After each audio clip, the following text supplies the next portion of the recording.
Dis-nous, quand cela arrivera-t-il et quel sera le signe de ton avènement et de la fin du monde?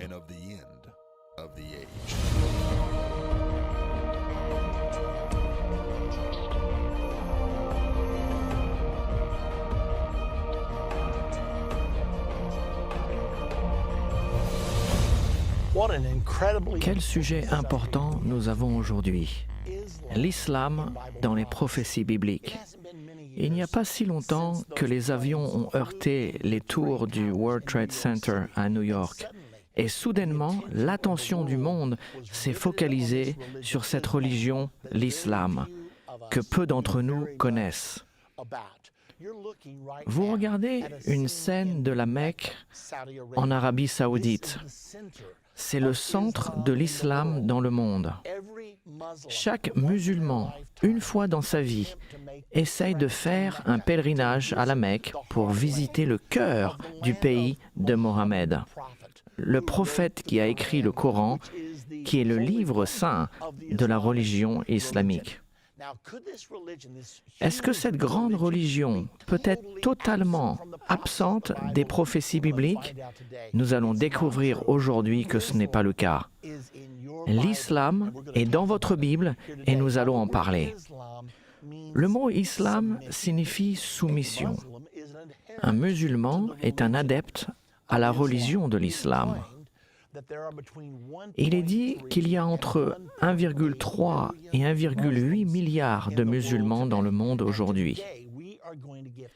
Et nous allons vous donner la preuve absolue que Dieu a prophétisé au sujet de l'islam 600 ans avant que l'islam n'existe, aussi incroyable que cela puisse paraître. En réalité, la prophétie nous est bien connue. Il s'agit des 4 cavaliers de l'Apocalypse. Des livres ont été écrits au sujet de ces 4 cavaliers. Des films ont été faits à leur sujet et néanmoins, beaucoup de gens ne comprennent pas le sens de cette prophétie des 4 cavaliers. Je crois qu'aujourd'hui, chacun d'entre nous, nous allons être stupéfiés de ce que nous allons apprendre. Le livre de l'Apocalypse est structuré en 3 groupes de 7. Il y a 7 sceaux, 7 trompettes et 7 coupes. Les 4 cavaliers sont les 4 premiers sceaux des 7 sceaux, et nous trouvons cette prophétie dans le livre de l'Apocalypse au chapitre 6. Regardons ce qui nous est dit au verset 1. « Je regardais quand l'agneau ouvrit un des sceaux. » Maintenant voici un point important. L'agneau, Jésus-Christ, l'agneau de Dieu, est celui qui ouvre les sceaux. Et Jean nous dit, « J'ai vu l'agneau ouvrir des sceaux, le premier. J'ai entendu comme d'une voix de tonnerre une des 4 bêtes. » Ces bêtes étaient des chérubins d'après Ézéchiel. Une des bêtes disait, « Viens, je regardais, et voici parut un cheval blanc. » Nous allons donc apprendre que ces couleurs sont très importantes. Faites-y donc attention. Chaque cheval est d'une couleur différente. Et voici parut un cheval blanc. Celui qui le montait avait un arc, une couronne lui fut donnée, et il partit en vainqueur pour vaincre. Regardons le 2e cheval au verset 3. Quand il ouvrit le 2e sceau, j'entendis le 2e être vivant qui disait « Viens !» Et il sortit un autre cheval roux. Celui qui le montait reçut le pouvoir d'enlever la paix de la terre, afin que les hommes s'égorgent les uns les autres. Et une grande épée lui fut donnée. Le 3e cheval est un cheval noir.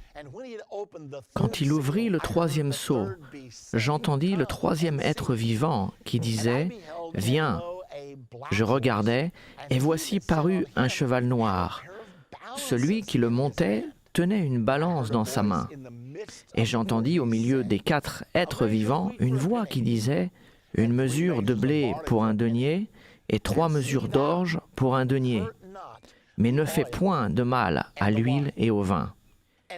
Et finalement, regardons le 4e cheval, au verset 7. Quand il ouvrit le 4e sceau, j'entendis la voix du 4e être vivant qui disait « Viens ». Je regardai, et voici parut un cheval d'une couleur pâle. Celui qui le montait se nommait la mort, et le séjour des morts l'accompagnait. Le pouvoir leur fut donné sur le quart de la terre pour faire périr les hommes par l'épée, par la famine, par la mortalité et par les bêtes sauvages de la terre. Nous avons donc vu 4 chevaux, le cheval blanc, le cheval roux, le cheval noir et maintenant le cheval pâle. Qu'est-ce que tout cela veut dire? J'ai découvert dans mes études des prophéties bibliques que si vous pouvez trouver une même prophétie 2 fois dans la Bible, l'une complétera l'autre.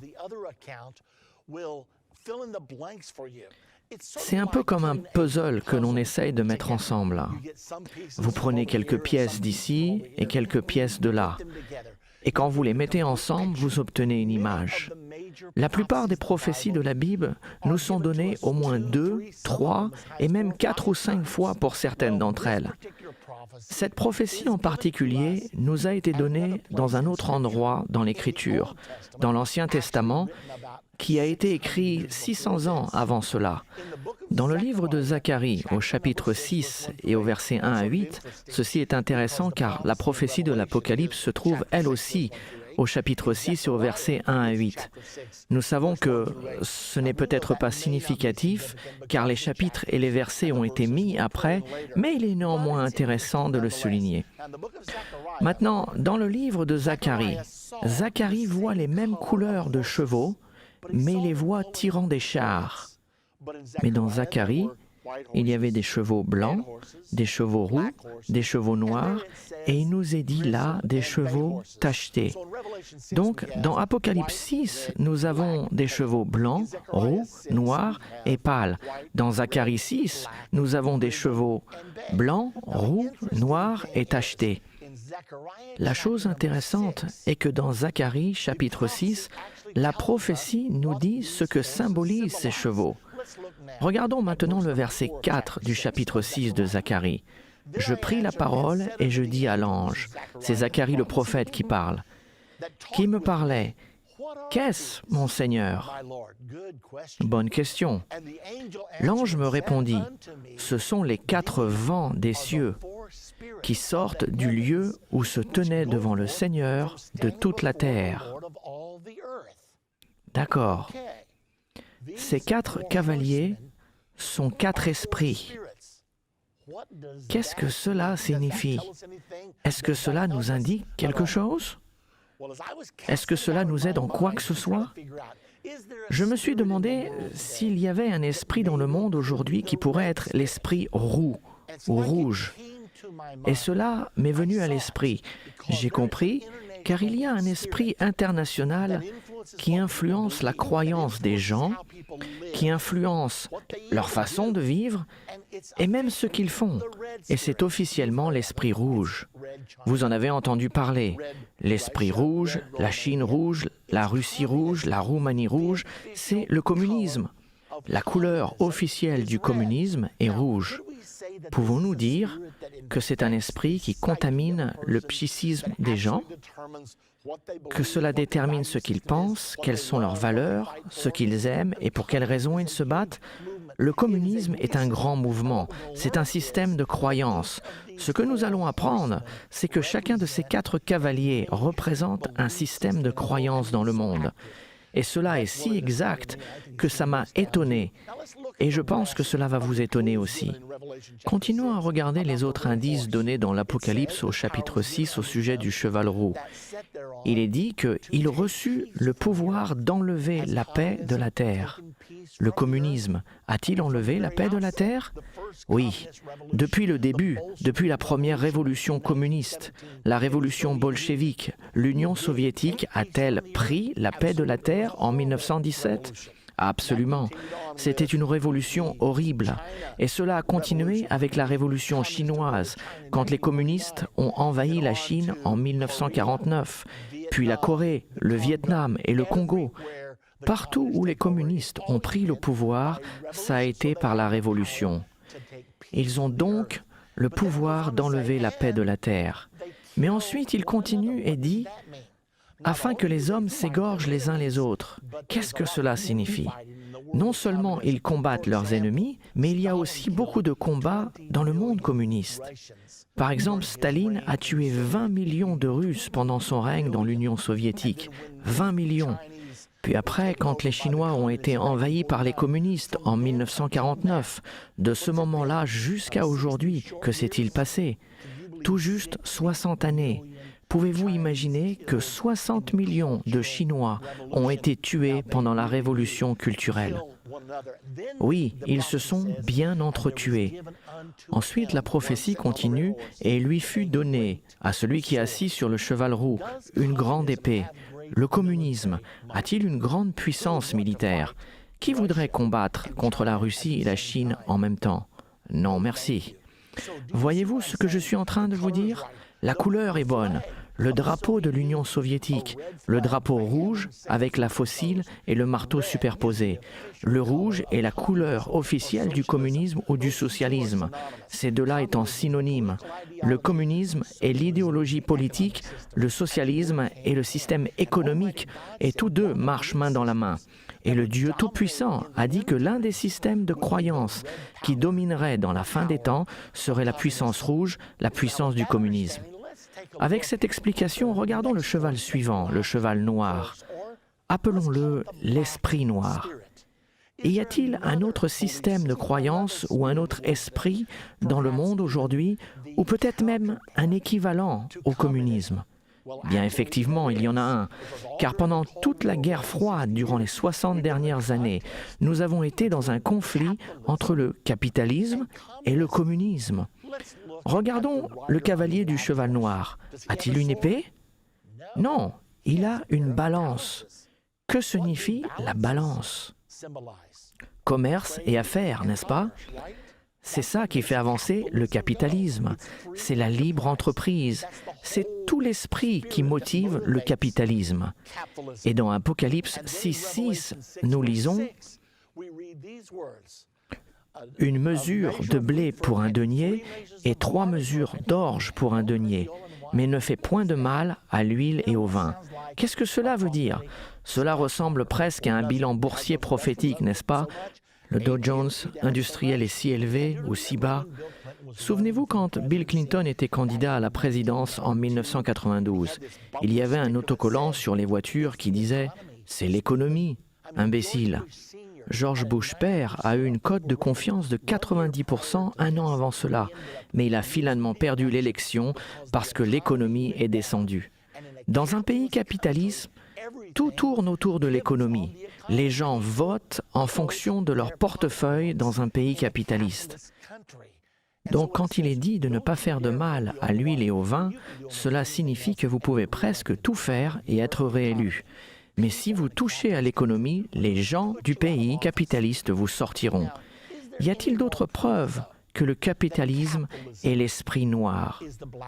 Alors que je suivais les élections en Allemagne en 1966, et la raison pour laquelle je le faisais, c'était que l'Allemagne a été la plaque tournante de l'histoire européenne durant les 1000 dernières années. La plupart des empereurs du Saint-Empire romain venaient de l'Allemagne, alors j'étais intéressé de voir ce qui se passait au cœur de l'Europe. Tandis que je suivais les élections, il y avait 2 partis importants impliqués.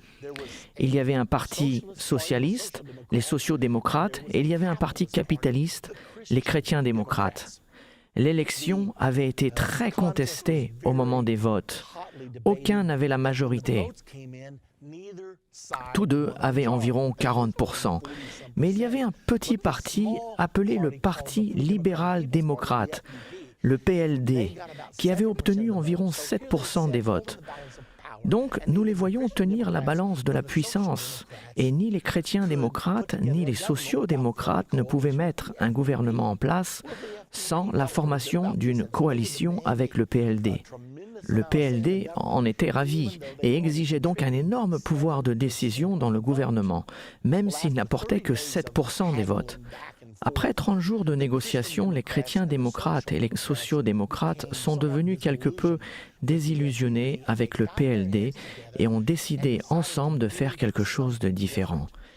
Ils ont décidé de former ce qui a été appelé la Grande Coalition. Laissons de côté le PLD. Et puisque les chrétiens démocrates avaient plus de voix que les sociaux-démocrates ont dit « Nous prendrons la place de vice-chancelier et vous aurez celle de chancelier. Nous avancerons ainsi et mettrons notre gouvernement ensemble afin d'avoir un gouvernement majoritaire. » Eh bien, le magazine Time a rendu compte de ceci et il vous est nécessaire de le voir. C'est absolument surnaturel, c'est prophétique. Voici ce qu'ils ont dit au sujet des élections. Une grande coalition des deux grandes parties, les chrétiens démocrates et les sociaux-démocrates, qui se sont opposés farouchement pendant des années, une union du noir et du rouge, un mariage de convenance, néanmoins un rapprochement stupéfiant. J'avais étudié ces chevaux et avais pensé que le cheval noir pouvait être le capitalisme, mais je n'avais aucune preuve. Et c'était là, dans le magazine d'information le plus répandu de l'Amérique. Et ils utilisaient le noir comme symbole du capitalisme, tout comme ils utilisaient le rouge comme le symbole du communisme ou du socialisme. Et c'est alors que j'ai compris pour la première fois que le noir est la couleur officielle du capitalisme, tout comme le rouge est la couleur officielle du communisme et du socialisme. Mais la chose étonnante est que le Dieu Tout-Puissant savait cela 2000 ans auparavant et il a utilisé les couleurs de ses chevaux car il voulait nous parler au sujet des puissances qui existeraient dans le monde pendant la fin des temps, pendant le moment de l'accomplissement prophétique. D'accord. Voyons maintenant le cheval blanc ou l'esprit blanc. Qu'est-ce que l'esprit blanc pourrait être? Nous avons le communisme, nous avons le capitalisme, mais au sujet de l'esprit blanc, je n'arrivais pas à le savoir pendant des mois. Cela a peut-être duré 2 ans. Lorsque j'étais à Indianapolis, dans l'Indiana, en train de prêcher, j'étais dans le bureau d'un pasteur un jour et j'ai vu un livre sur sa bibliothèque. Le titre de ce livre était « Le communisme, la démocratie et la puissance catholique » par M. Paul Blanchard. Et je me suis dit, attends un peu, le communisme et la démocratie sont 2 des chevaux. C'est le cheval roux et le cheval noir. Qu'est-ce que Paul Blanchard fait accouplant le catholicisme avec le communisme et la démocratie? J'ai donc emprunté ce livre, je l'ai lu et cela était très intéressant. Ceci, entre parenthèses, n'était pas un livre prophétique ni un livre religieux, mais plutôt un livre de sciences politiques. Ce qu'il soutenait, c'est que ce sont les 3 puissances, le système de croyances, qui influencent ce que font les nations ainsi que les individus. Voici la manière dont il l'a dit. Presque chaque conflit entre les nations dans notre histoire contemporaine a été produite par des conflits entre 3 puissances. Le communisme, la démocratie et le catholicisme. Et là, je me suis demandé s'il y avait une chance que le catholicisme soit la puissance blanche. J'ai commencé à étudier et j'ai trouvé un autre livre appelé « Les clés de ce sang », écrit par un grand écrivain catholique romain du XXIe siècle, M. Malachi Martin. J'ai interviewé M. Martin plusieurs fois durant notre émission de radio quotidienne « Politique et religion ». Mais dans ce livre « Les clés de ce sang », il dit dans le tout premier chapitre, « La question n'est pas s'il va y avoir un gouvernement mondial, ceci est certain.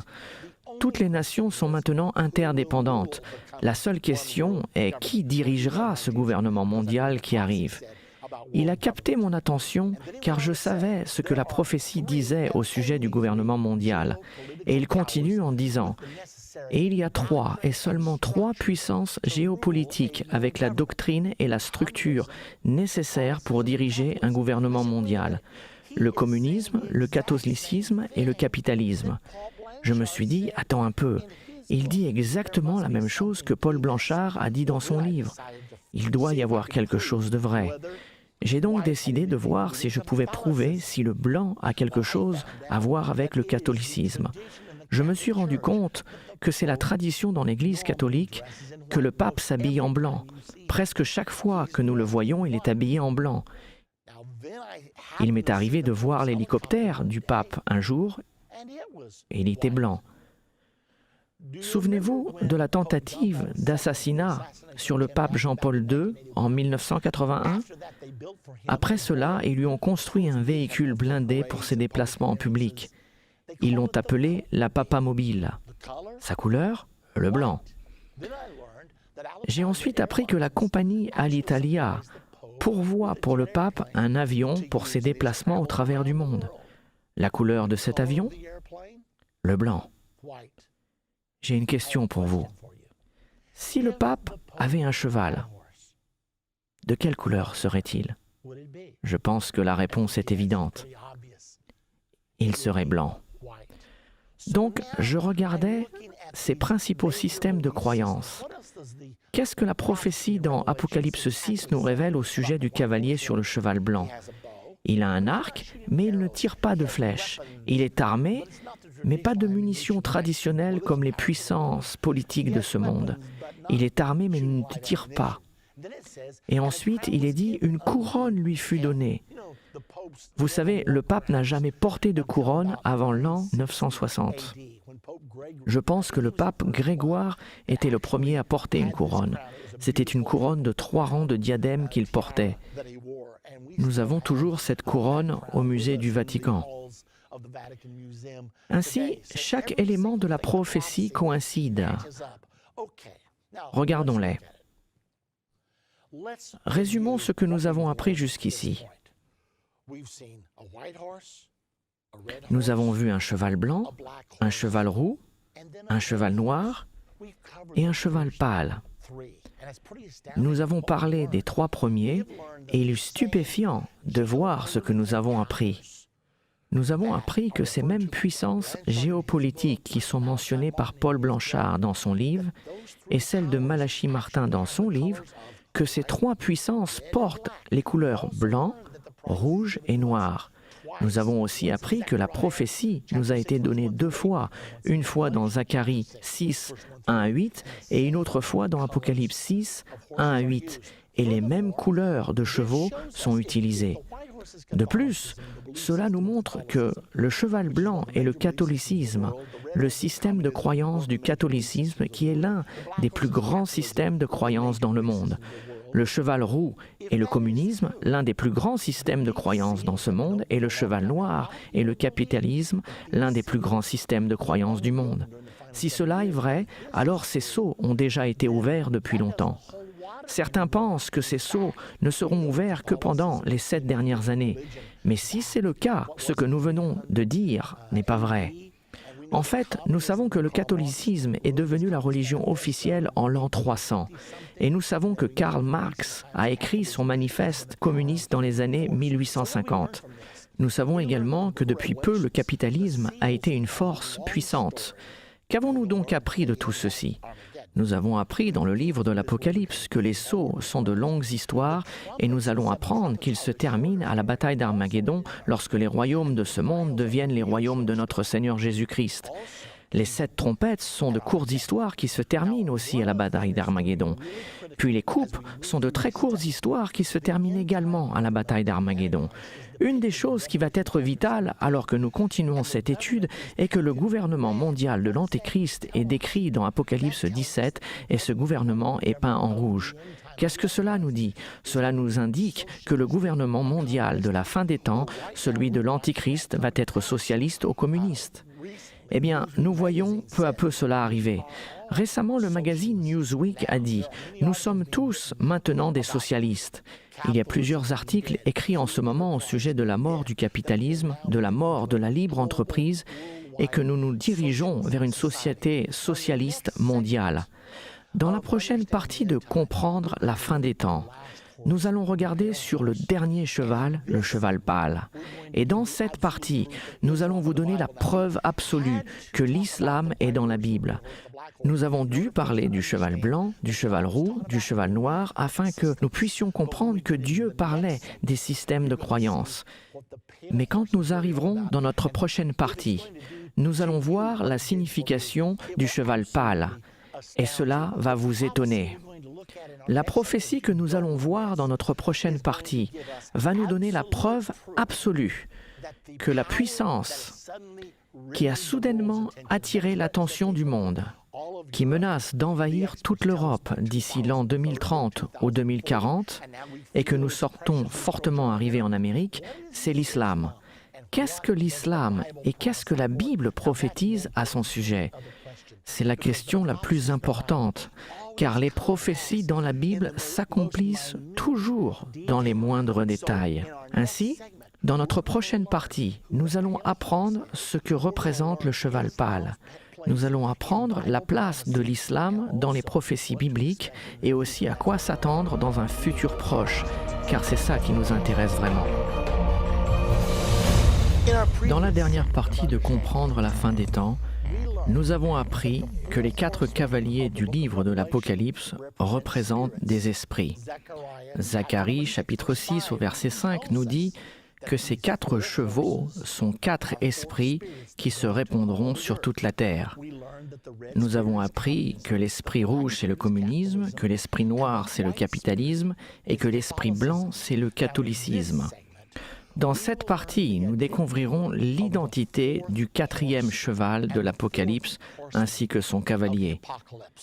Regardons-le maintenant, dans Apocalypse 6 au verset 7. Quand il ouvrit le 4e sceau, j'entendis la voix du 4e être vivant qui disait « Viens ». Je regardai, et voici parut un cheval d'une couleur pâle. Celui qui le montait se nommait la mort, et le séjour des morts l'accompagnait. Le pouvoir leur fut donné sur le quart de la terre pour faire périr les hommes par l'épée, par la famine, par la mortalité et par les bêtes sauvages de la terre. Je n'oublierai jamais le moment où j'ai essayé de comprendre ce dernier cheval. Pendant un moment, je n'y arrivais pas. J'ai finalement abandonné et je me suis dit, il nous est dit que c'est la mort, je vais donc enseigner que c'est la mort et que l'enfer la suit. Et plus vite une personne meurt, le moins de chance elle a pour être sauvée et le plus de chance elle a d'aller en enfer. Et j'en ai finalement conclu ainsi. Mais je n'étais toujours pas satisfait, car je savais bien que j'avais compris les 3 premiers chevaux, le catholicisme, le communisme et le capitalisme, mais que la mort semblait ne pas s'aligner avec les autres. Je me demandais s'il ne manquait pas quelque chose. Ainsi, il y a quelques années, je l'ai regardé une fois de plus. Je suis allé voir l'origine du mot grec qui a été traduit en anglais par « pâle », et le mot était « chloros ». Et je me souviens avoir pensé « chloros ». Je me rappelle que l'on m'a enseigné à l'école que la chlorophylle rend les plantes vertes. J'ai donc regardé dans le dictionnaire et il nous est dit que la définition du mot « chloros » en grec est « vert ». Je me suis donc demandé pourquoi l'ont-ils traduit par « pâle ». J'ai ainsi décidé de voir combien de fois ce mot grec « chloros » se trouvait dans le Nouveau Testament. Je l'ai trouvé 3 autres fois, donc 4 en tout.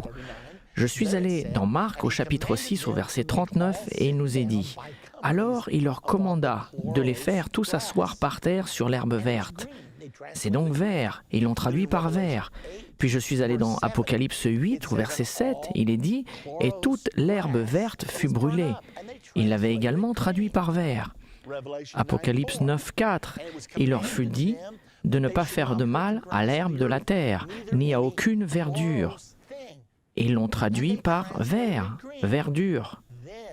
Puis nous arrivons à Apocalypse 6:8. Je regardais et voici parut un cheval d'une couleur pâle. Et ils l'ont traduit par pâle. Et je me suis dit, toutes les fois, à l'exception d'une fois, ils le traduisent par vert. Pourquoi ne l'ont-ils pas traduit par vert dans Apocalypse 6:8 ? Et il m'est venu à l'esprit que j'avais pris des cours de langue étrangère et ils nous ont enseigné que lorsque vous traduisez, vous utilisez votre jugement dans vos traductions afin que celle-ci ait du sens. Je peux imaginer le traducteur alors qu'il traduit l'herbe verte, quelque chose de vert, c'est facile. Et puis il arrive à un cheval chloros et il se dit Attends une minute, un cheval vert? Je n'ai jamais vu un cheval vert. Un cheval vert n'existe pas. Il a donc commencé à chercher d'autres possibilités et certaines définitions qui sont données sont vert pâle. De même, la définition dans le dictionnaire de Tailleur au mot chloros est vert ou jaune pâle. Maintenant, dans une autre version, il est aussi traduit comme ceci. Je regardais, et voici, parut un cheval d'une couleur verdâtre. Celui qui le montait se nommait la mort, et le séjour des morts l'accompagnait. Le pouvoir leur fut donné sur le quart de la terre pour faire périr les hommes par l'épée, par la famine, par les mortalités et par les bêtes sauvages de la terre. Alors cette traduction me semblait plus près du sens que celui que j'avais lu précédemment. J'ai donc décidé qu'il était temps de la réexaminer. J'ai ainsi tiré la conclusion que la bonne traduction aurait dû être vert. Maintenant, regardons-la de cette façon. Existe-t-il un esprit vert? Nous avons parlé du catholicisme, du communisme et du capitalisme. Existe-t-il un autre isme qui a pour couleur officielle le vert? Souvenez-vous, la couleur officielle du catholicisme, c'est le blanc, la couleur officielle du communisme, c'est le rouge, la couleur officielle du capitalisme, c'est le noir. Y a-t-il un système de croyance dans notre monde aujourd'hui qui a pour couleur officielle le vert? La réponse est oui. Il y en a un. Regardons cet article. J'ai trouvé cet article dans une encyclopédie. Il est intitulé « L'islam militant a atteint l'Amérique » par M. Daniel Pip. Écoutez ce qu'il disait. L'effondrement de l'Union soviétique en 1991 a incité à dire que l'islam remplaçait le marxisme-lénisme ou le communisme en tant que l'ennemi de l'Ouest. Symboliquement, il a été dit que le vert, la couleur de l'islam, a remplacé le rouge, la couleur du communisme, dans l'Ouest. Je n'ai rien rajouté à ses écrits. C'est exactement ce qu'il a écrit dans son article. Ce n'était pas un article prophétique, ce n'était pas un article religieux, c'était purement un article politique. Mais ici, M. Daniel Pip dit, tout d'un coup, la crainte que nous avions pour le marxisme, la puissance rouge pendant des années, est maintenant remplacée par la crainte de la puissance verte, l'islam. Vous pouvez voir ici plusieurs drapeaux de pays islamiques avec une prédominance verte. Je suis allé en Israël après ceci, et bien sûr, il y a une grande présence de l'islam en Israël, en particulier à Jérusalem-Est, et j'ai commencé à prendre des photos. Vous voyez ici la photo d'un magasin dans une rue de Jérusalem, juste à côté du mont du Temple. Tous les encadrements sont peints en vert. Et puis nous allons au mont du Temple. Vous pouvez voir ici la photo d'une fontaine où les adorateurs musulmans lavent leurs mains, leurs visages, leurs pieds avant de rentrer pour adorer. Et remarquez toute la ferronnerie autour de la fontaine est verte. Tout le fer forgé, tout autour du mont du Temple est vert. Ici, vous pouvez voir une manifestation du Hamas. Ils ont des ceintures d'explosifs, vous pouvez les voir là. Vous pouvez voir leur drapeau vert, car le vert est la couleur officielle de l'islam. D'autres photos. Voici une énorme porte verte au mont du Temple. Et là encore, c'est la couleur de l'islam. D'autres manifestations du Hamas, là des manifestations islamiques, nous voyons partout du vert. Une autre entrée du mont du Temple, ces portes sont encore vertes. Nous pouvons voir qu'ils ont tout peint en vert. Une autre grande manifestation. Puis nous voyons au loin, vous pouvez voir la fontaine avec le fer forgé, peint en vert. Vous pouvez voir ici la porte de la mosquée Al-Aqsa au mont du Temple, du vert partout. Pourquoi? Parce que la couleur officielle de l'islam est le vert. Et l'image suivante, quand je l'ai vue pour la première fois, elle m'a vraiment choqué. Le Ramadan. Il y a un mois spécial dans l'année où les musulmans jeûnent. Ils s'abstiennent de manger du lever du soleil jusqu'à son coucher pendant 30 jours. Ils ne mangent qu'après le coucher du soleil, mais ils ne mangent pas durant la journée. Ce mois est appelé le mois du Ramadan. Eh bien, en honneur du Ramadan en 2007, l'Empire State Building a décidé d'illuminer la partie supérieure de son bâtiment. De quelle couleur? de la couleur de l'islam, le vert. Et ils ont officiellement dit qu'ils faisaient cela en respect pour l'islam. Apparemment, les propriétaires de l'Empire State Building ont dû voir la chute des tours jumelles à New York et ont décidé de dire « Hé, Islam, nous vous aimons, nous sommes vos amis, ne nous détruisez pas. » Donc, qu'apprenons-nous ici? Nous apprenons qu'il y a un autre système de croyance, l'islamisme, c'est le mot qui est utilisé. Nous avons donc le catholicisme, le communisme, le capitalisme et l'islamisme. Que dit de plus la prophétie au sujet du cheval verdâtre? Il nous est dit que son cavalier sur le dos de ce cheval était la mort. Comme un kamikaze? Combien de kamikazes avons-nous eu durant ces 10 dernières années? 500? 1000? Nous avons tous arrêté de compter. Si vous deviez deviner la religion des kamikazes, lorsqu'ils font parler d'eux, quelle serait cette religion? La réponse est évidente, car chaque kamikaze dont j'ai entendu parler était musulman. L'humoriste au Danemark a créé une fureur quand il a dessiné une caricature de Mohammed avec un turban autour de sa tête et une mèche allumée, signifiant que les kamikazes sont devenus une marque de fabrique de l'islam. Les musulmans ont été très offensés par cela. Ils n'étaient pas offensés par la bombe ou la mèche, mais ils étaient offensés car ils ne tolèrent aucune effigie de Mohammed. Ils ont donc brûlé des églises, tuant 15 ou 20 personnes pour prouver à quel point leur religion est paisible. Quelqu'un doit dire la vérité à ce sujet, n'est-ce pas? Et voilà ce qui se passe. Ce sont des faits. Allez les lire de vous-même. Vous pouvez voir ici une femme kamikaze. Elle a une bombe autour de sa taille. Son visage est voilé à l'exception de ses yeux, car la mort, la religion de l'islam, est une culture mortuaire. L'islam glorifie la mort. Ils enseignent leurs enfants, dès l'âge de 2 ans, que la plus grande chose qu'ils puissent faire dans leur vie est de devenir un martyr pour Allah, un martyr pour l'islam. Et en échange de se martyriser, les jeunes ont des promesses d'accès au paradis ainsi que l'attention de 72 ravissantes vierges aux yeux noirs. Je n'invente rien, vous pouvez le lire n'importe où, tout le monde sait cela. J'ai ici la déclaration de l'une des mères d'un des kamikazes. Écoutez ce qu'elle dit au sujet de son fils qui est devenu un martyr. Il a fait sauter quelques juifs, puis s'est tué. Écoutez ce qu'elle dit à son sujet. Il a toujours rêvé du shahada, être martyr.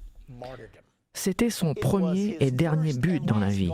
Je lui ai dit, « Mon fils, nous voulons tous être des shahids. » Il m'a dit, « Dans le monde entier, je ne vois personne avec qui me marier. Il n'y a aucune fille dans ce monde avec qui j'aimerais me marier. Je veux me marier avec les vierges aux yeux noirs du paradis. » Je me suis dit, si cela sont ses pensées, je lui souhaite donc shahada, d'être martyr, gloire à Allah. Je suis fier, l'honneur m'appartient. J'ai un fils qui est un shahid ou un martyr. Et non seulement mon fils est un shahid, mais tous les shahids sont mes enfants. Gloire à Allah. L'honneur m'appartient, la fierté m'appartient. Maintenant, si vous pensez que cela est une exception, je suis sûr que vous avez dû lire le témoignage d'un kamikaze avant d'accomplir sa mission.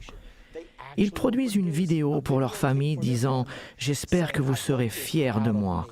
Je suis si fier d'être un martyr pour Allah. » Puis, après le fait, vous verrez les parents danser et faire des bruits de réjouissance devant leur vidéo, tellement ils en sont fiers. Nous regardons cela d'une perspective occidentale et nous nous disons à quel point ces pensées sont-elles tordues. Mais les musulmans sont enseignés que la seule façon d'être sûr de leur salut est de devenir un martyr pour Allah. Même Yasser Arafat, dans sa vie, a dit « J'espère un jour être un martyr pour Allah ». C'est la culture de la mort. Le cavalier sur le cheval verdâtre, son nom est la mort. Je vous ai déjà dit que ces jeunes kamikazes sont enseignés que s'ils commettent un suicide pour la cause d'Allah, ils iront directement au paradis. Cependant, c'est tout le contraire de ce que la Bible nous enseigne. La Bible nous dit que tout meurtrier aura sa part dans le lac de feu. Donc, quelle est l'image ici? Le cheval verdâtre, son cavalier est la mort. Et qu'est-ce qui suit? L'enfer, pas le paradis, mais l'enfer. Quelle déception cela va être! Si vous et moi, nous tuons quelqu'un, nous n'imaginons pas un instant nous réveiller dans la vie éternelle, comme il est enseigné dans la religion musulmane. Au lieu de cela, la Bible nous dit que l'enfer suivra. D'accord. Donc qu'est-ce que la prophétie nous dit après? Elle nous dit que cet esprit du cheval verdâtre aura la puissance sur un quart de la terre.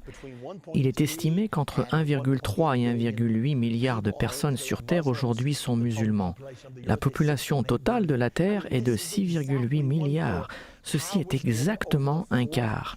La puissance a été donnée à un quart de la terre de tuer par l'épée. La manière préférée de l'islam pour mettre à mort est la décapitation. Les Américains avec leur président, les Anglais et tous ceux qui les suivent avec les sionistes. La mauvaise semence de l'entité. Allah est le plus grand. Si Allah nous le permet, nation de Mohammed, même les pierres diront « Ô musulmans, un juif se cache derrière toi, viens et coupe-lui la tête. Et nous lui couperons la tête. Au nom d'Allah, nous la couperons. Ô juifs, Dieu est grand, Dieu est grand. » Donc, la puissance a été donnée à l'esprit vert de tuer par l'épée et par la famine. 96% des musulmans viennent d'Afrique et de l'Asie du Sud, les régions les plus pauvres et les plus affamées du monde. Comprenez-vous combien cette prophétie est exacte? Oui, c'est l'esprit vert qui est la couleur officielle de l'islam. Ils vous diront sans hésitation que c'est ça, et chacun de ces indices nous sont donnés concernant l'identité de l'esprit vert et s'accomplissent au détail près. Maintenant, posons-nous cette question. Est-ce le moment du cheval verdâtre? Dans le déroulement des prophéties bibliques, sommes-nous arrivés à ce moment-là? La prophétie du cheval verdâtre se passe au 4e sceau. Maintenant, le 5e sceau est la grande tribulation, l'ère du cheval verdâtre, l'ère de la montée, de la résurrection de l'islam, est supposée se passer juste avant la grande tribulation. Si vous comprenez les prophéties bibliques, vous devez savoir que nous approchons du moment de la grande tribulation. Regardons d'ailleurs ce 5e sceau. C'est dans Apocalypse 6, au verset 9 à 11. Le cheval verdâtre étant dans Apocalypse 6, 7 à 8. Puis nous allons au verset 9. Écoutez ce qu'il est dit. « Quand il ouvrit le 5e sceau, je vis sous l'autel les âmes de ceux qui avaient été immolés à cause de la parole de Dieu et à cause du témoignage qu'ils avaient rendu. Ils criaient d'une voix forte en disant « Jusqu'à quand, Maître saint et véritable, tarderas-tu à juger et à tirer vengeance de notre sang sur les habitants de la terre ?» Une robe blanche fut donnée à chacun d'eux, et il leur fit dit de se tenir en repos quelque temps encore jusqu'à ce que soit complet le nombre de leurs compagnons de service et de leurs frères qui devaient être mis à mort comme eux. Donc ces âmes qui ont été tuées pendant la grande tribulation étaient en train de crier. Ils ne sont pas là physiquement, mais ils sont là spirituellement. Et ils sont capables de communiquer. « Jusqu'à quand tarderas-tu à juger et à tirer vengeance de notre sang sur les habitants de la terre ?» Attendez encore un peu, jusqu'à la fin de la grande tribulation. Maintenant, il y a un autre événement majeur qui est supposé se passer juste avant la grande tribulation. Cela a aussi un rapport avec l'islam. Dans Apocalypse 9, au verset 13 à 18, nous parle d'une guerre qui tuera un tiers de la race humaine. Cette guerre commencera de la région de l'Euphrate. L'Euphrate commence en Turquie, se prolonge en Syrie jusqu'en Irak, se déversant dans le golfe Persique. Ceci est très intéressant car chaque centimètre de l'Euphrate est un fleuve islamique. Il est contrôlé par l'islam. Et où est-ce que les combats prennent-ils place aujourd'hui? Les États-Unis d'Amérique ont 145 000 soldats postés le long de l'Euphrate. Beaucoup de personnes pensent que la guerre de l'Euphrate se passe en ce moment.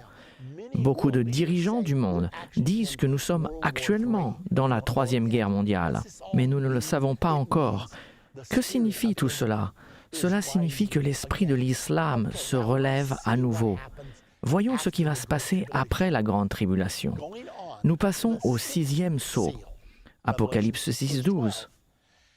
Je regardais quand il ouvrit le 6e sceau, et il y eut un grand tremblement de terre. Le soleil devint noir comme un sac de crin. La lune entière devint comme du sang. Toutes les étoiles du ciel tombèrent sur la terre, comme lorsqu'un figuier secoué par un vent violent jette ses figues vertes. Le ciel se retira comme un livre qu'on roule, et toutes les montagnes et les îles furent remuées de leur place. Et plus loin, dans ce verset, il nous est dit que les riches et les puissants de ce monde ont couru se cacher dans les montagnes en disant « Tombe sur nous et cache-nous de celui qui est sur le trône, car le grand jour de sa colère est arrivé. » Ceci est la deuxième venue de Jésus-Christ à Armageddon. Donc nous avons le cheval verdâtre, puis nous avons la grande tribulation et finalement nous avons l'avènement de Jésus-Christ. Le soleil devient noir comme un sac de crin, la lune entière devient comme du sang et les étoiles tombent du ciel. Ce sont toutes des choses décrites qui se passeront au moment de l'avènement de Jésus-Christ. Voici ce qui est dit dans Apocalypse 6, 12 à 14. Et Jésus en a aussi parlé dans son discours sur le mont des Oliviers. Regardons-le dans Matthieu au chapitre 24. Souvenez-vous qu'il s'agit du passage d'où vient le titre de notre série, la fin de l'ère. Les disciples ont demandé à Jésus, « Dis-nous quand cela arrivera-t-il et quel sera le signe de ton avènement et de la fin du monde ?» Et Jésus passe le reste du 24e chapitre de Matthieu, donnant plusieurs prophéties au sujet des choses à venir. Mais quand il arrive sur les derniers événements, ce qui est après la grande tribulation se passe entre le verset 15 et le verset 29. Maintenant, écoutez ce qui est dit au verset 29.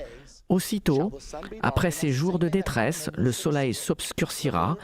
C'est la même chose qui s'est passée dans le 6e sceau.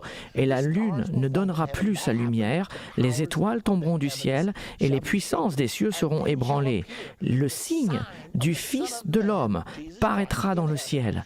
Toutes les tribus se lamenteront et elles verront le Fils de l'homme venant sur les nuées du ciel. De nouveau, c'est la même chose dans Apocalypse 6.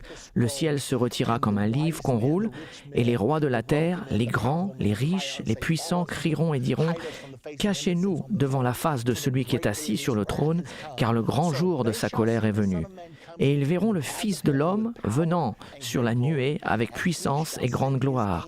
Et il enverra ses anges avec les trompettes retentissantes, et ils rassembleront ses élus des 4 vents d'une extrémité du ciel à l'autre.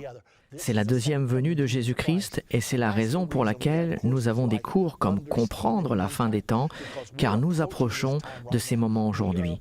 Nous approchons du temps de l'avènement de notre Seigneur et Sauveur Jésus-Christ.